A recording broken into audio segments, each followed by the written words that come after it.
Hello everyone, ট্রান্সলেশনের আরও একটি নতুন ক্লাসে সকলকে স্বাগত।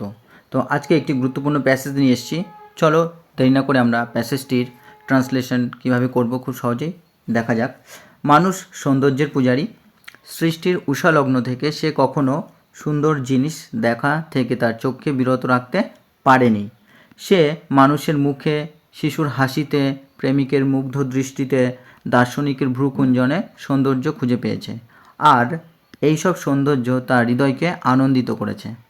এর স্পর্শে তার আত্মা হয়েছে পুলকিত। সে এই আনন্দ ও রহস্যকে অনুধাবন করার চেষ্টা করেছে, কিন্তু ব্যর্থ হয়েছে। তো এটা ছিল আজকে আমাদের গুরুত্বপূর্ণ প্যাসেজ। এবার আমরা ওয়ান বাই ওয়ান প্রতিটা লাইনের প্যাসেজের প্রতিটা লাইনকে আমরা ট্রান্সলেশন করব। তো স্কিপ না করে তোমরা প্রত্যেকে দেখতে থাকো, কারণ ভিডিওটি খুবই ইউজফুল এবং আশা করি তোমাদের খুব সাহায্য হবে এই ক্লাস থেকে। প্রথমে আছে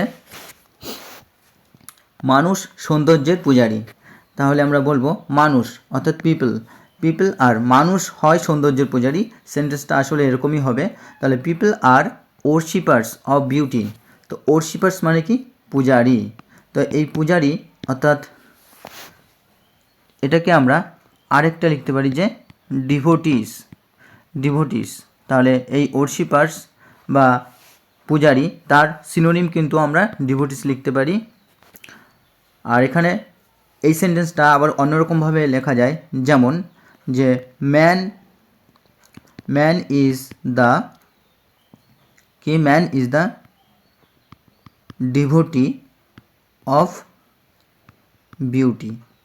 man is the devotee of beauty অর্থাৎ মানুষ সৌন্দর্যের পূজারী। তো এই দুই রকমভাবে আমরা কিন্তু সেন্টেন্সটি লিখতে পারি। চলো পরের সেন্টেন্সটি দেখি। সৃষ্টির উষালগ্ন থেকে সে কখনো সুন্দর জিনিস দেখা থেকে তার চোখকে বিরত রাখতে পারেনি। তো এখানে পারা অর্থ ব্যবহার করা হচ্ছে। আর এখানে সৃষ্টির উষালগ্ন থেকে আমরা কিন্তু সেন্টেন্সটিকে ভেঙে ভেঙে করব ট্রান্সলেশন। তো from the dawn of creation এর অর্থ হলো সৃষ্টির উষালগ্ন থেকে কি হি কুড নেভার স্টপ, সে থামাতে পারেনি বা সে বিরত থাকতে পারেনি। হিজ আইস, তার চোখকে বিরত রাখতে পারেনি। কোথায় থেকে? সেটা হচ্ছে ফ্রম সিইং বিউটিফুল থিংস অর্থাৎ সুন্দর বস্তু বা সুন্দর জিনিস দেখা থেকে। আচ্ছা, এবার পরের সেন্টেন্সটি আমরা দেখে নেব। তো এখানে কুডের অর্থ কিন্তু এখানে পারেনি। হি কুড নেভার স্টপ, সে কখনো থামাতে পারেনি বা বিরত রাখতে পারেনি। এখানে কিন্তু এটা ব্যবহার করা হয়েছে। চলো পরের সেন্টেন্সটি দেখি। সে মানুষের মুখে, শিশুর হাসিতে, প্রেমিকের মুগ্ধ দৃষ্টিতে, দার্শনিকের ভ্রুকুঞ্জনে সৌন্দর্য খুঁজে পেয়েছে। তাহলে পেয়েছে, তো এটা দেখে আমাদের বুঝতে হবে যে সেন্টেন্সটি কিন্তু প্রেজেন্ট পারফেক্ট টেন্সে রয়েছে। তাহলে হি হ্যাজ ফাউন্ড, সে খুঁজে পেয়েছে কি? বিউটি, সৌন্দর্য, ইন দ্য হিউম্যান ফেস, মানুষের মুখে। ইন দ্য হিউম্যান ফেস হচ্ছে মানুষের মুখে। In the smile of a child, শিশুর হাসিতে। In the enchanted gaze of a lover, অর্থাৎ প্রেমিকের মুগ্ধ দৃষ্টিতে। In the front of a philosopher, অর্থাৎ দার্শনিকের ভ্রুকুঞ্জনে। তাহলে এই যে ফ্রন আছে, ফ্রনটাকে আমরা আর কি লিখতে পারি? তো ফ্রনটাকে আমরা লিখতে পারি ফ্রন অর্থাৎ ভ্রুকুঞ্জন। এটাকে কিন্তু আমরা লিখতে পারি যে লাভার্স বা অনস ব্রো লিখতে পারি আমরা। ব্রো অর্থাৎ কোনো একজনের যে ভ্রু, সেই ভ্রুটাকে আমরা ভ্রুকুঞ্জন বা এটাকে আমরা লিখতে পারি। আর ফ্রন কিন্তু এখানে ভ্রুকুঞ্জনকে বোঝাচ্ছে, সুতরাং এইভাবে আমরা লিখতে পারি। আর এনচ্যান্টেডের আমরা সিনোনিম লিখতে পারি জাদুমুগ্ধ, বা যেটাকে আমরা ফ্যাসিনেটেডও বলতে পারি, ফ্যাসিনেটেড, অথবা আমরা ডিলাইটেডও বলতে পারি, ডিলাইটেড। চলো পরের সেন্টেন্সটি দেখি। আর এইসব সৌন্দর্য তার হৃদয়কে আনন্দিত করেছে। অ্যান্ড দিস বিউটিস, এই সৌন্দর্য, ডিলাইটেড হিজ হার্ট, তার হৃদয়কে কি আনন্দিত করেছে, ডিলাইটেড। তা এই ডিলাইটেডকে আমরা এনচ্যান্টেডও লিখতে পারি,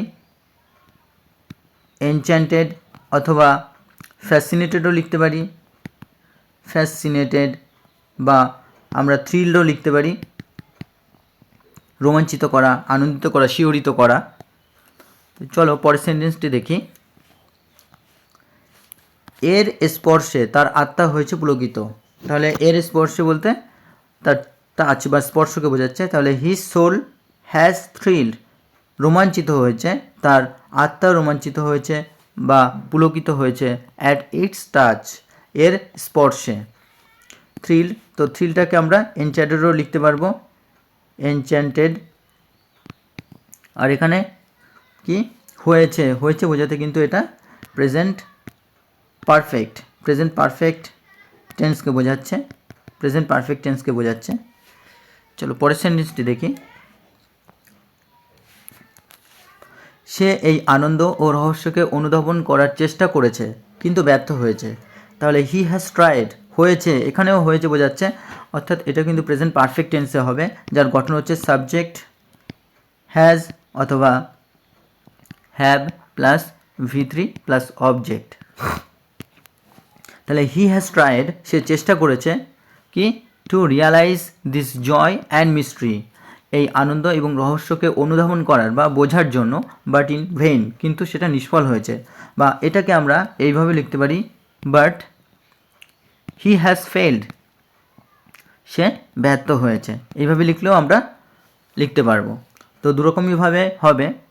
আর এখানে যেটা আছে যে মিস্ট্রি, তো মিস্ট্রি হচ্ছে রোমাঞ্চিত হওয়া, যেটাকে আমরা রহস্য, যেটাকে আমরা সিক্রেটও লিখতে পারবো, সিক্রেট বা মিস্ট্রি, যেটা মনে থাকবে সেটা তোমরা লিখবে। তো এইভাবে কিন্তু আমরা পুরো সেন্টেন্সটিকেই ট্রান্সলেট করে ফেললাম বেঙ্গলি টু ইংলিশ। আশা করি তোমাদের ক্লাসটি ভালো লেগেছে। এরকম আর হেল্পফুল ক্লাস পাওয়ার জন্য অবশ্যই যারা তোমার চ্যানেলটিতে প্রথম, তারা সাবস্ক্রাইব করে পাশে থাকা বেল আইকনটি প্রেস করে রেখো।